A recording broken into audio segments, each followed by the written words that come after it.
Bonjour à tous, alors on va voir cette fois tout ce qu'il y a à savoir sur la représentation graphique des fonctions du second degré justement. Donc on a déjà fait le tour de pas mal de choses hein, sur les fonctions du second degré, racine, équation, inéquation, etc. Donc là il nous manque deux petits volets, c'est la représentation graphique. Et quand on aura la représentation graphique, il y aura les variations pas très loin, puisqu'évidemment c'est directement lié. Bon là pour cette fois on va juste évoquer la représentation graphique, donc ça ne devrait pas être très très long. D'autant plus qu'en seconde, normalement tous, mais bon, alors j'espère que tout le monde a pu, par rapport au confinement, avoir accès à ce chapitre-là, sinon c'est pas dramatique, mais bon, parce que là, du coup, on généralise, hein, donc si vous l'avez pas fait, c'est pas très grave, mais c'était juste pour dire qu'en fait, en seconde, vous avez déjà évoqué un cas particulier du second degré, justement, qui était le cas très particulier même, hein, de la fonction carré, pardon, justement, pas la fonction racine, la fonction carré. Et la fonction carré, c'était celle, je ne sais pas si vous vous souvenez, hein, qui à x associe x au carré. Donc c'est bien une fonction du second degré, elle est très particulière puisqu'elle a a qui vaut 1, b qui vaut 0 et c qui vaut 0, mais ça reste une fonction du second degré. Et donc ceux qui ont eu l'occasion justement d'aborder cette fonction l'année dernière ont dû apprendre qu'elle est représentée par ce qu'on appelle une parabole. Donc une parabole, c'est une courbe, en tout cas pour la fonction carré, elle avait donc, si je prends une couleur, elle avait cette forme-là. Alors c'est assez approximatif hein, ce que je fais, bon, on va en voir plein de toute façon. Voilà, et en fait, ce qu'on va voir là, c'est que finalement, ce qui a été vu sur la fonction carré, ça va se généraliser. Alors bon, en tout cas pour la forme, après il y aura quand même des choses à savoir, parce qu'elles ne vont pas toutes avoir la même courbe, bien entendu, mais ce sera toute la même famille de courbes, la famille des paraboles, justement. Donc justement, c'est ce qu'on écrit en dessous, toutes les fonctions du second degré seront également représentées par une parabole.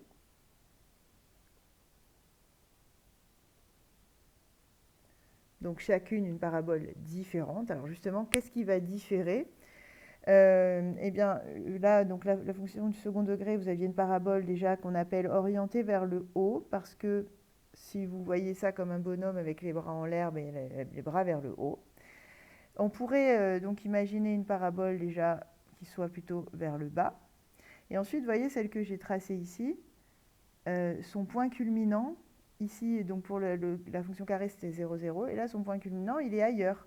Elle a été décalée, en fait, cette courbe. Non seulement elle a été, l'orientation a été inversée, c'est-à-dire que j'ai les bras vers le bas, mais en plus, elle a été décalée vers la droite, c'est-à-dire que et remontée un petit peu aussi. J'ai le sommet qui s'est carrément déplacé, une espèce de translation entre les deux. Donc, qu'est-ce qui va varier entre les paraboles? Justement, l'orientation des paraboles. On va voir qui décide de ça, qui oriente la parabole, bras en haut ou bras en bas. Donc le sommet, justement, qui peut varier aussi. Et après, bien sûr, ce qui peut varier, c'est comment on pourrait dire, l'étalement de la parabole, c'est-à-dire que vous allez en avoir des plus ou moins évasés et des plus ou moins pointus, disons. Voilà, selon les coefficients ABC, on va avoir des petites différences. Alors, donc, est-ce qu'il y avait autre chose à remplir là? Non, c'est bon. Donc, définition, justement. Dans un repère orthogonal, la courbe représentative d'une fonction polynôme du second degré est, c'est ce qu'on vient de dire, hein, est une parabole, je vais écrire plutôt en bleu, est une parabole. Il y a un seul L à parabole, hein, je redis, et un seul R aussi. Il y a tout en un exemplaire. Donc une parabole d'équation y égale, et donc là on va retrouver l'expression d'une fonction du second degré. Parce que chaque courbe, alors pour ceux qui ne l'avaient pas encore compris, hein, la courbe est associée à f de x égale à x carré plus bx plus c, enfin plus exactement elle représente cette fonction-là, mais la courbe elle-même, on dit qu'elle est d'équation y égale, parce que sur les points qui sont sur une courbe ont pour coordonnées un x, un y. Voilà. Et il s'avère que quand le point est sur une courbe, le y en fait est f de x. Mais à la base, c'est y égale, c'est-à-dire qu'on obtient l'ordonnée du point en utilisant la formule justement qui est là, ax carré plus bx plus c, à partir de l'abscisse x, bien sûr. Donc c'est la petite différence, quand vous parlez de la courbe, c'est y égale, quand vous parlez de la fonction, c'est f de x égale. Oui, alors, que dire, ABC sont des réels. Bon, ça, on l'avait déjà dit, hein, c'est pour le second degré, quoi. Avec A différent de 0, puisqu'on avait dit que si A vaut 0, on n'est plus sur du second degré, et donc on ne sera plus sur des paraboles, mais sur des droites. Donc c'est quand même important que A soit différent de 0. Alors, qu'est-ce qu'il va y avoir, justement, à savoir quelles sont les particularités de cette représentation, comment vous pouvez obtenir une allure assez facilement d'une représentation. Alors, on va voir. Alors, bon là, il y en a en dessous des... Bon, après tout, je peux prendre les courbes qui sont déjà dessinées, là, que j'ai prises dans un livre, hein, tout simplement, parce qu'elles étaient bien légendées. Donc, vous voyez, là, j'en ai une, par exemple, ici, qui est donc orientée vers le haut. J'ai les bras vers le haut. Eux, vous voyez, vous parlent, pour le moyen mnémotechnique, ils vous parlent du smiley. Quand le sourire, il est vers le haut, c'est donc, justement, on dit qu'elle est orientée vers le haut. Et là, vers le bas. Alors, qu'est-ce qui va faire l'orientation ? En fait, l'orientation, ça va être donné par le signe de A. Donc ça, là, je suis en train de parler de la propriété 3, en fait, mais c'est pas grave, parce que c'est ce qui frappe en premier, en fait. La différence entre les deux, c'est l'orientation. Donc, qu'est-ce qui fait que ma parabole, elle est vers le haut ou vers le bas ? Eh bien, c'est le A. Et quand on réfléchit bien, c'est assez logique, puisque le A, il va aussi définir le signe, rappelez-vous. Et donc, en effet, si j'ai ma parabole vers le bas, là, je vais être en dessous de l'axe des abscisses, donc je vais être d'abord négatif, ensuite positif, ensuite négatif.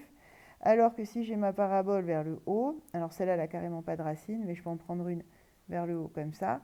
Elle est d'abord positive, ensuite négative, puisqu'on passe en dessous de l'axe des abscisses, donc ici.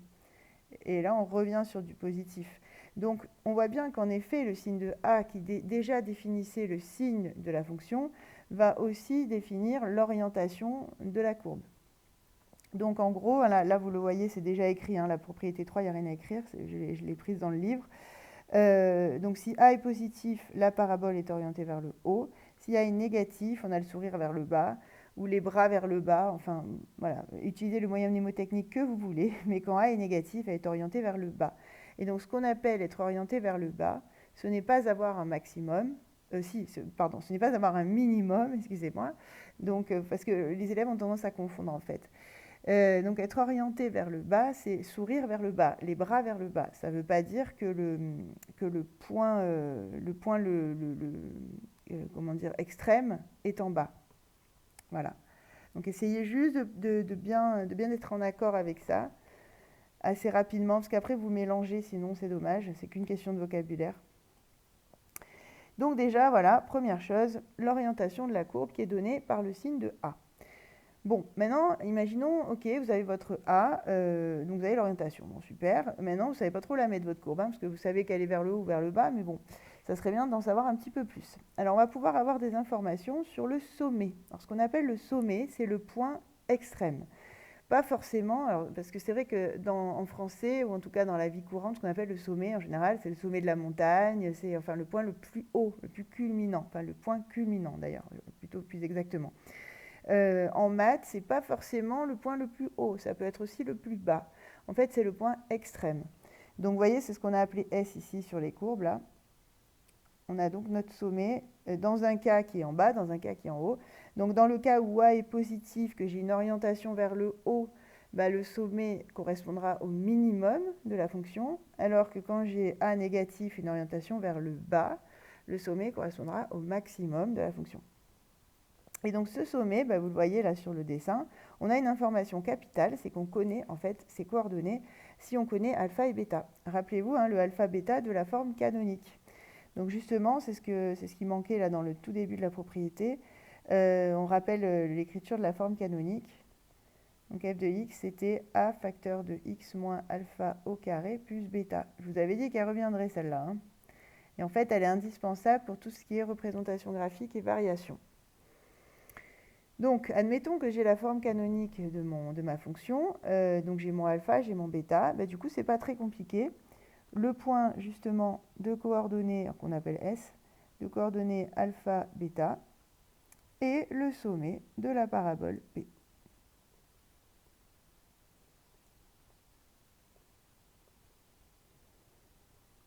donc de la parabole représentant la fonction. Et je vais quand même noter entre parenthèses sommet égale point extrême. Donc le plus haut ou le plus bas. C'est vulgarisé ce que j'écris là, mais c'est pour être sûr qu'on se comprenne bien. Donc finalement, vous avez plusieurs cas de figure. Soit vous avez la fonction déjà donnée sous forme canonique. Bon, très bien. Vous lisez le alpha, le bêta, très bien. Le A vous donne l'orientation. Déjà, vous avez pas mal de choses sur la courbe. Après, on va avoir encore une autre petite indication, mais bon, on n'en aura pas beaucoup plus que ça. Ensuite, donc, deuxième cas de figure, vous avez la forme développée. Donc, le ax carré plus bx plus c. Donc, dans ce cas, soit vous déterminez la forme canonique, comme on l'avait fait, rappelez-vous que la petite factorisation, soit vous rappelez des formules du alpha et du bêta, et vous les appliquez. Parce qu'en fait, le but, c'est pas forcément d'avoir la forme canonique, c'est de trouver le alpha et le bêta. Donc, on peut faire ça. Sinon, vous pourriez aussi avoir la forme factorisée, et donc ça, on va reparler dans la remarque un petit peu plus bas. Donc je dis rien, mais voilà, en gros, il faudra être en mesure de donner l'orientation de la courbe et le sommet, voire 2-3 autres petites choses, à partir de n'importe quelle écriture de la fonction du second degré. C'est ça le problème pour vous, en fait. Mais ça reste faisable, vous verrez, c'est pas non plus... Il faut juste faut avoir travaillé les 3 cas de figure, c'est tout. Donc ensuite, deuxième indication, vous voyez aussi sur le graphique, ça peut se démontrer tout ça. Bon, je ne prends pas forcément le temps de tout démontrer, parce que ce n'est pas exigible, mais quand même.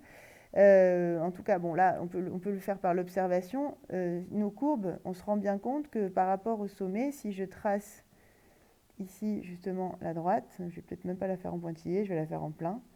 Cette droite-là, qui est d'équation x égale alpha, puisque je vois que je passe par alpha ici, elle tient lieu d'axe de symétrie pour la courbe. On voit bien que si je plie mes deux côtés de la courbe, si je les replie autour donc, de cette droite, je vais avoir les deux branches, parce qu'on appelle ça des branches, là, les bras, qui se rejoignent. Donc j'ai bien un axe de symétrie. Et donc ça, c'est une autre petite indication qui peut vous servir aussi à tracer la courbe, puisque ça veut dire quoi finalement ? Ça veut dire que vous placez votre sommet, vous connaissez l'orientation, et ensuite, du moment où vous avez un côté, l'autre côté, vous le récupérez par symétrie.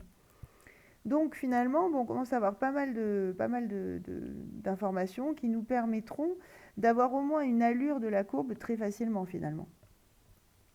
Donc justement, le deuxième point qu'on n'a pas écrit, c'est cette histoire d'axe de symétrie. Alors, donc là aussi, il vous faut connaître alpha absolument, pour pouvoir, si on vous pose la question, donner ce genre d'informations aussi. Au-delà du fait de tracer, on peut très bien vous demander juste quel est l'axe de symétrie de la parabole. Donc la droite d'équation, x égale alpha, et l'axe de symétrie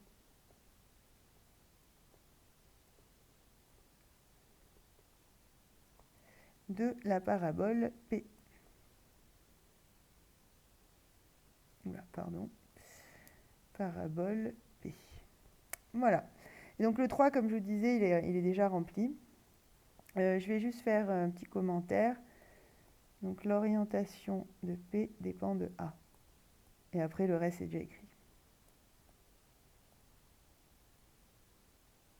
Du signe de A, même exactement.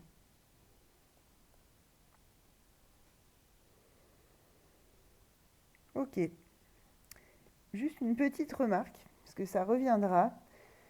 Ça reviendra dans les exercices. C'est quelque chose qu'il faut avoir pris du recul un petit peu là-dessus, même si on va peut-être pas écrire. Si remarquez la remarque, elle va faire référence à ça, mais quand même. Votre courbe là, il y a d'autres informations en fait qu'on n'a pas écrit là, mais des choses qu'on a déjà utilisées. Les endroits où la courbe coupe l'axe des abscisses, ça veut dire que je suis à une image 0, je suis au niveau 0. Donc, à quoi ça correspond finalement ? Et ces abscisses-là, ça correspond exactement aux racines de la fonction. Donc là, j'ai x1, x2. Voilà. Et donc, vous voyez bien que je vais avoir le cas où justement j'ai deux endroits où la parabole coupe l'axe des abscisses x1, x2, donc c'est le cas où j'ai deux racines, c'est le cas où delta est positif. Après, je vais avoir le cas comme celui de gauche ici, où je n'ai aucune intersection avec l'axe des abscisses. Donc, alors je ne sais pas comment vous le... Je vais peut-être le faire à côté, ce sera plus clair. Voilà, je vais redire ce que j'ai écrit, ce que j'ai dit, pardon, parce que je voudrais que ce soit quand même assez clair. Voilà, x1, x2. Donc là, je retrouve, ça c'est le cas delta positif. Et donc, on voit bien que si j'ai A, justement, qui est... Ah oui, justement, cette propriété, ce que je suis en train de regarder à la fin du cours, ça m'a étonné que je ne vous l'ai pas mis dans le cours. Oui, ok. Oui, la propriété... pourquoi je l'ai mise à la fin? Je ne sais pas. Je vous l'ai mise à la fin, en fait, cette histoire avec le signe. Bon, c'est pas grave. Maintenant que j'ai commencé, j'explique rapidement et ben, on mettra une deuxième couche quand on fera le tuto pour la fin du cours. C'est pas grave. Je trouvais que ça se prêtait bien maintenant, en fait. Donc, je disais... donc là, j'ai A qui est négatif, puisque j'ai orienté ma courbe vers le bas. Et vous voyez, j'ai mes racines ici. Donc, en effet, c'est ce que j'expliquais tout à l'heure, déjà un petit peu. Ce qui est en dessous de l'axe des abscisses, c'est moins. Là, c'est plus. Donc, je retrouve, en fait, mon tableau de signes. Moins avant la racine, plus entre les deux, moins après la racine. Donc là, j'ai bien le signe de A à l'extérieur des zéros. Je ne sais pas si vous vous rappelez. Et si je prends A positif, même principe, et que je veux deux racines, hein, donc là, pour être dans le cas delta égale à 0, il faut que j'ai deux points d'intersection. Donc j'ai toujours x1, x2. Ben, même principe, j'ai d'abord plus, puis moins, puis plus. Donc je retrouve bien mon tableau de signes aussi. Maintenant, si delta égale à 0, à quoi ça correspond finalement comme courbe? Et bien là, ça veut dire que je touche une seule fois l'axe des abscisses, puisqu'il n'y a qu'une racine. Donc dans ce cas, je vais être par exemple sur un truc comme ça. Une seule racine. Donc là, j'ai pris... Ah pardon, j'ai pris A positif. Bon, tant qu'à faire, je vais garder A négatif comme tout à l'heure. Donc, je vais la prendre dans l'autre sens. Voilà, donc A négatif, c'est-à-dire que je l'ai orienté vers le bas. Et donc, si j'oriente vers le bas et que je veux qu'une racine, ça va ressembler à ça. Alors, elle peut être plus à gauche, elle peut être plus à droite, mais en gros, elle est collée à l'axe des abscisses en étant orientée vers le bas. Et donc ça, c'est la fameuse x0, moins b sur 2a. Voilà, et donc là, justement, vous voyez que toute la courbe est en dessous de l'axe des abscisses, sauf en x0 où elle vaut 0, la fonction. Donc là, j'ai le signe moins partout, sauf le 0, et donc c'est bien le signe de A. Parce que là, j'ai toujours pris A négatif. Et A positif, même principe, je me retrouve avec cette fois-ci, celle que je disais tout à l'heure, je vais la mettre à gauche cette fois. Voilà, donc pareil, une seule racine, et signe plus tout le temps, comme le signe de A. Ensuite, si je prends delta négatif, c'est encore plus simple, puisque là, j'ai aucune racine. Donc, en gros, ben, si A est négatif, donc ma courbe orientée vers le bas, je suis obligée de la mettre en dessous. Alors, elle peut être plus à droite, hein, mais bon, elle va être en dessous, puisque je ne peux pas toucher l'axe des abscisses, en fait, parce que sinon, ça va générer des racines. Or, dans le cas delta négatif, je ne dois pas avoir de racines. Et comme elle doit être orientée vers le bas, ben, du coup, elle est forcément entièrement, plutôt en dessous de l'axe des abscisses. Donc là, j'ai du signe moins partout, sans avoir de 0. Donc on retrouve vraiment ce qu'on avait dans le tableau, dans le cas delta négatif.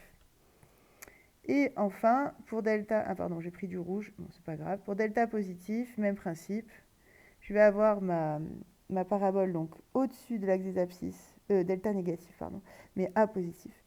Au-dessus de l'axe des abscisses, parce que comme A est positif, elle est orientée vers le haut, et comme delta est négatif, j'ai pas de racine.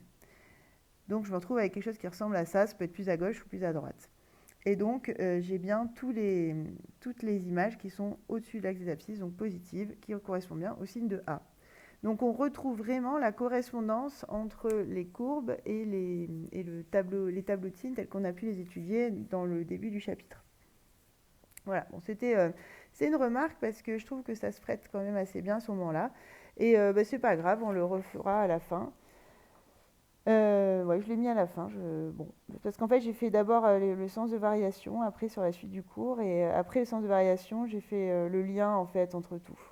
Oui, ça se tient aussi, hein. Bon, c'est pas grave, on aura déjà mis une couche.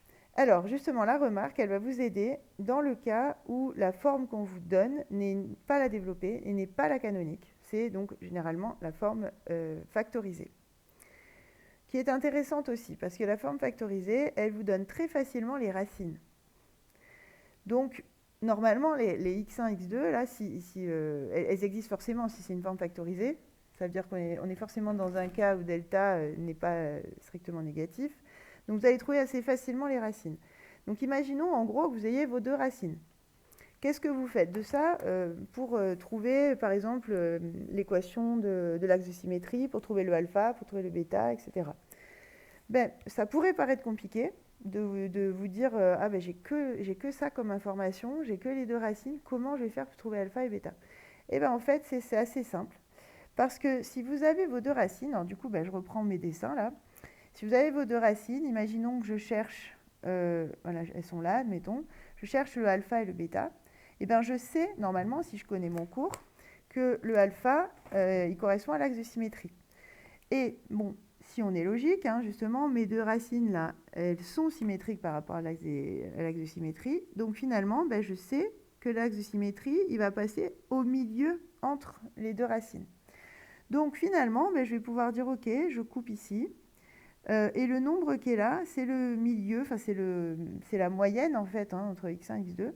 Donc ce sera x1 plus x2 sur 2. Rappelez-vous, hein, c'est comme ça qu'on calcule une moyenne entre deux nombres. Autrement dit, le milieu, quand on ne le dit pas très bien, normalement on parle de moyenne, mais bon, c'est une moyenne qui n'est pas pondérée. On peut dire aussi la médiane, hein, d'ailleurs. Enfin, non, c'est plus juste la moyenne.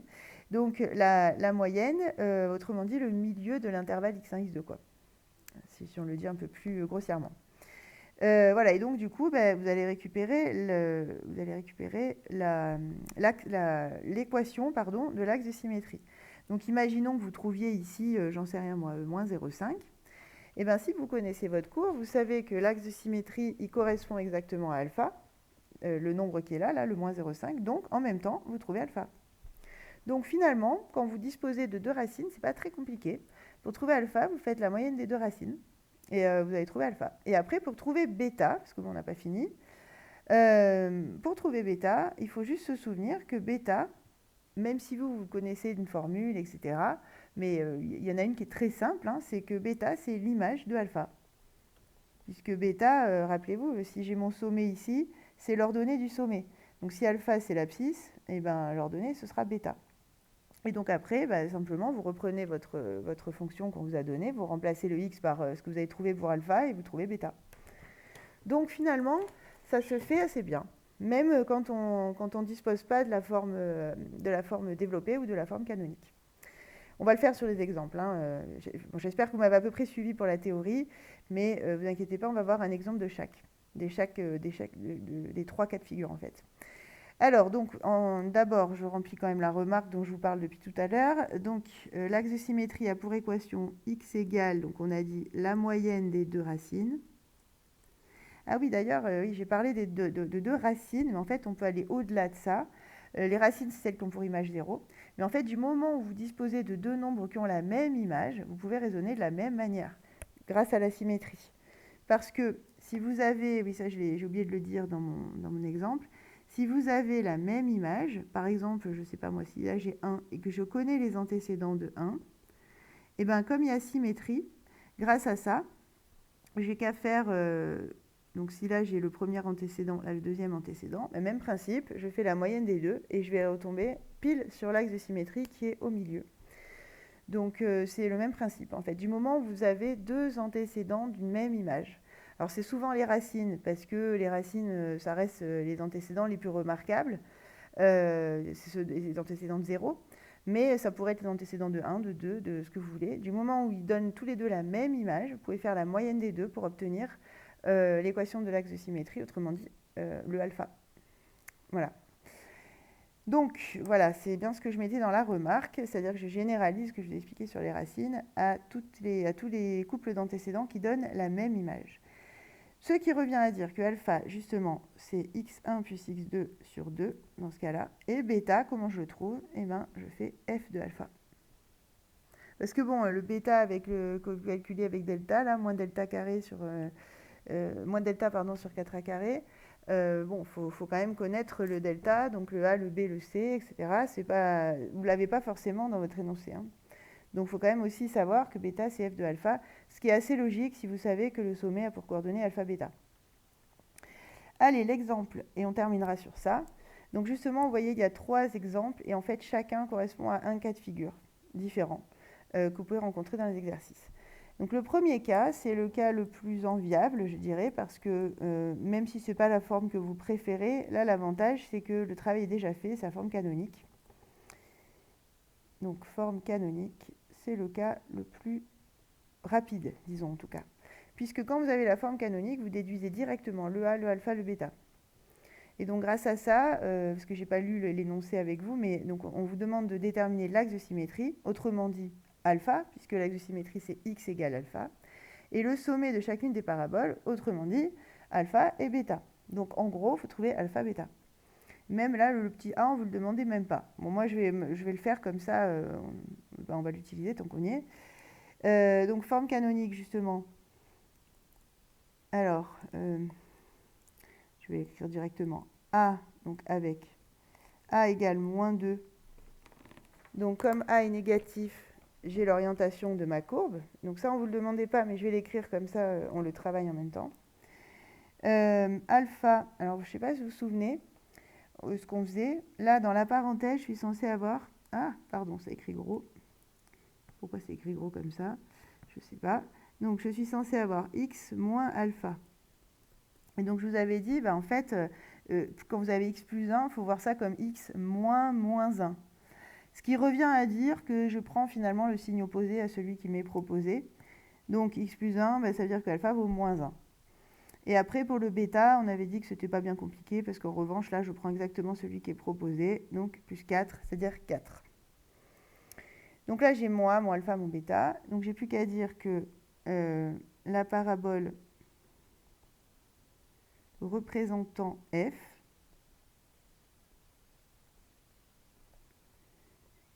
est donc orientée vers le bas, parce que a est négatif,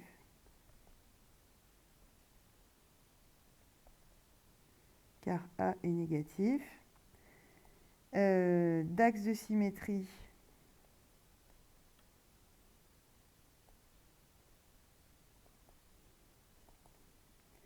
x égale alpha, donc ici x égale moins 1. J'ai pas détaillé ça, mais l'axe de symétrie, c'est bien x égale parce que c'est une droite verticale. Hein. Donc ne me mettez pas y égale, ça n'a pas de sens sur une parabole. C'est bien x égale. C'est la droite verticale, en fait. L'équation x égale moins 1. Et de sommet, S de coordonnées alpha, bêta, c'est-à-dire moins 1, 4. Et donc ça aussi, je ne l'ai pas précisé, mais je vais peut-être le mettre. Dans ce cas-là, donc on a un minimum qui est alpha, qui est bêta, pardon, atteint en alpha.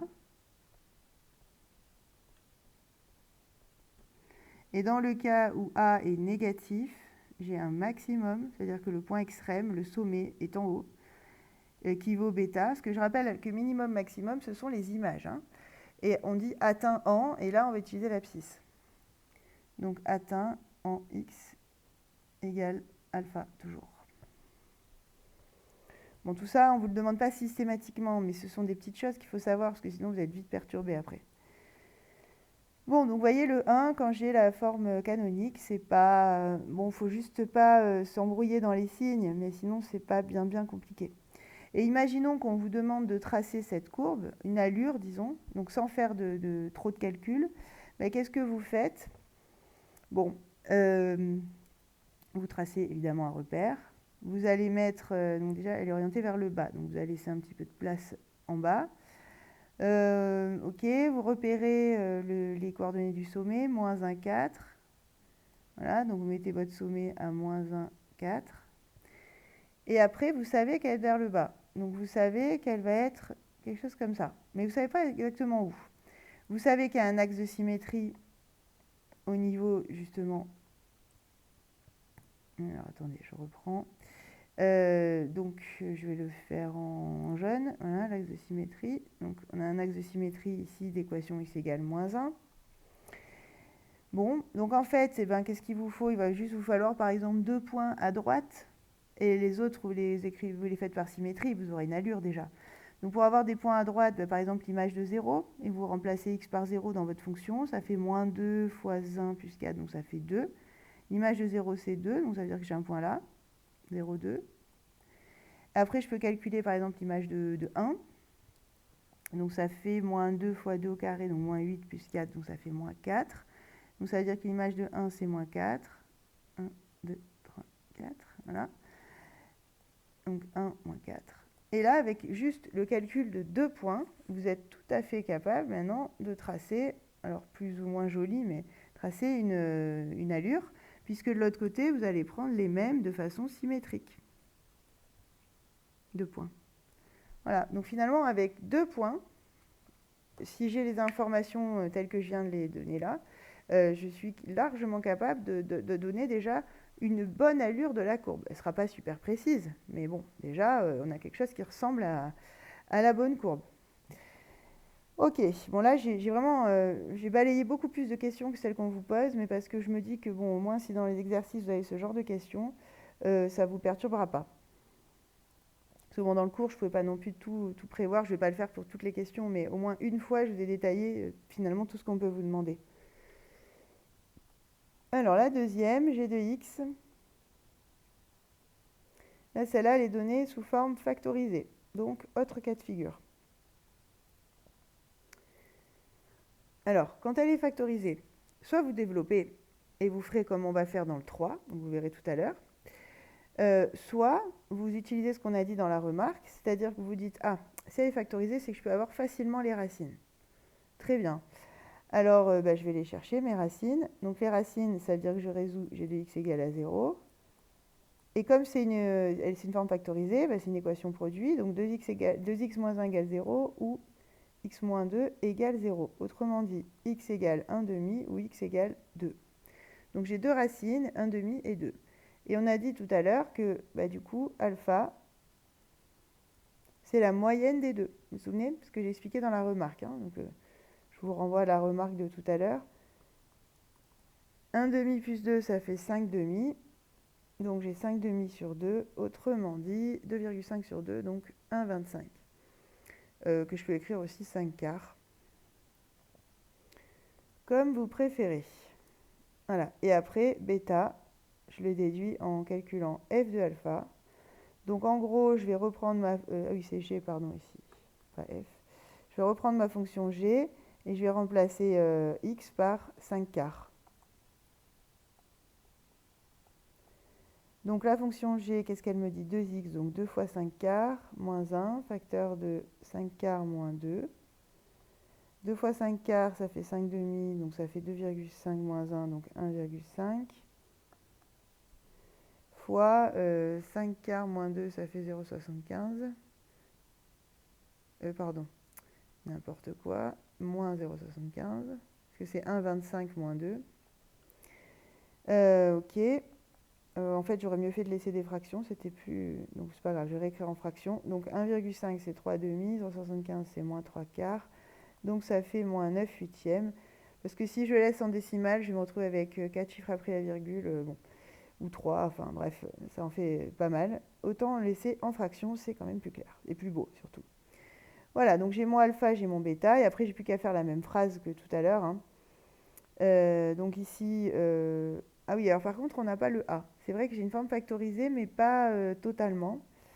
Bon, c'est vrai que là, on ne nous le demandait pas. Mais pour avoir le A, il faudrait refactoriser le premier. C'est-à-dire qu'il faut avoir que des x moins ou x plus quelque chose dans les facteurs.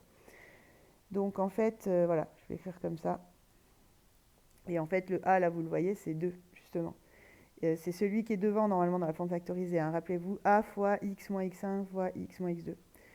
Donc ici, A vaut 2 qui est positif, donc parabole orientée vers le haut, cette fois.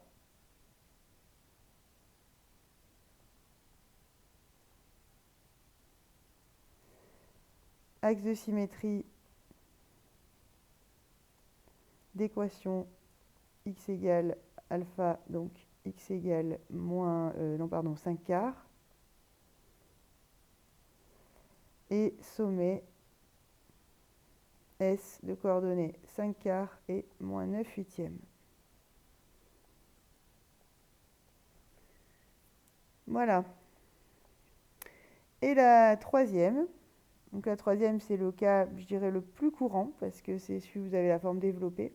2x carré plus 4x plus 5.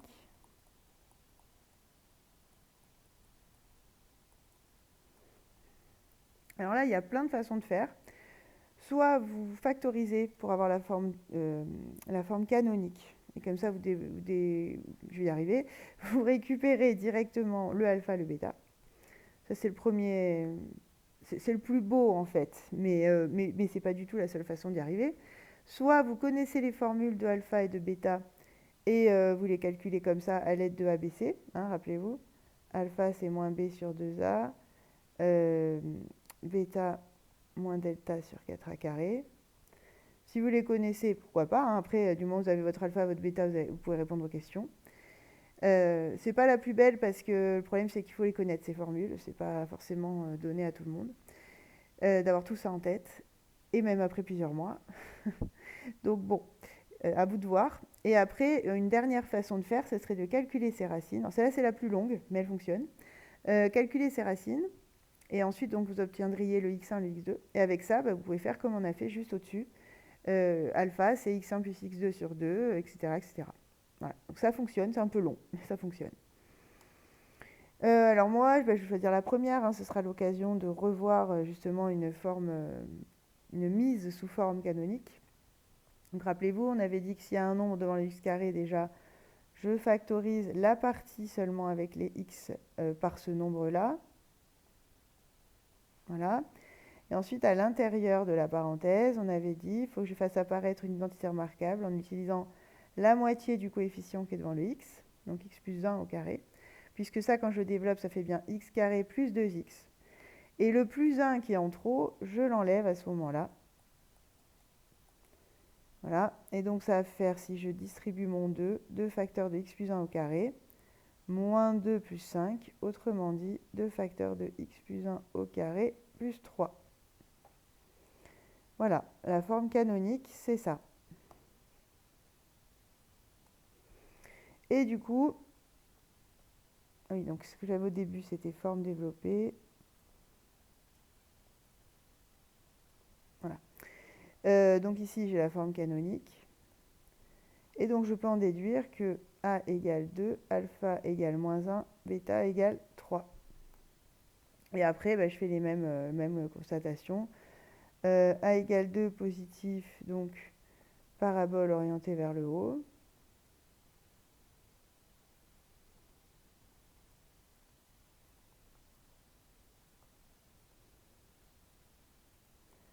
L'axe de symétrie d'équation x égale alpha, donc moins 1. Et le sommet, S coordonnées moins 1 et 3.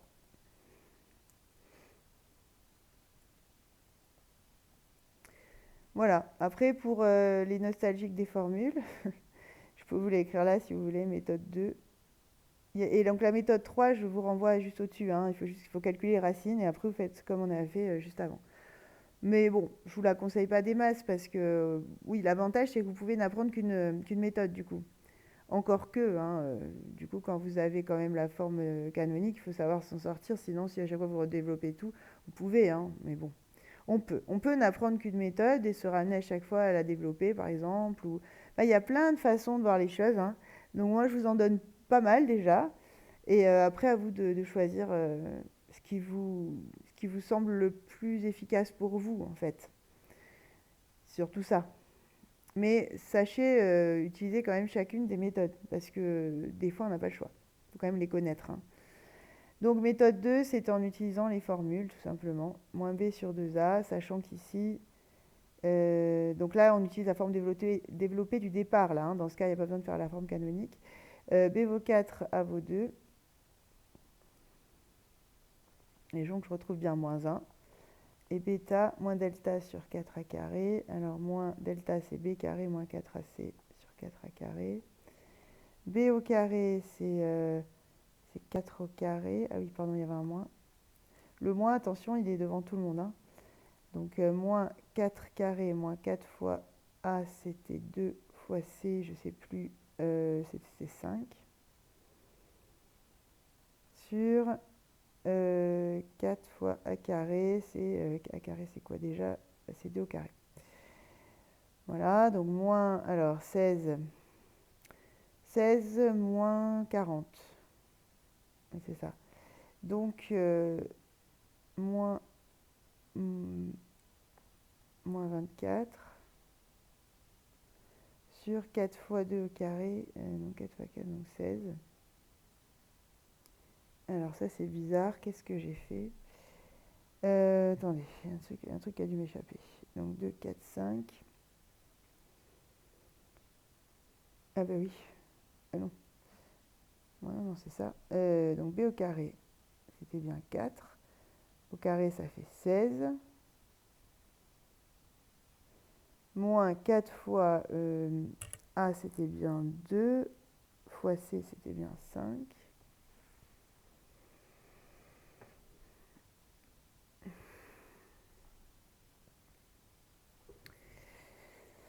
Alors, attendez, qu'est-ce que j'ai trafiqué?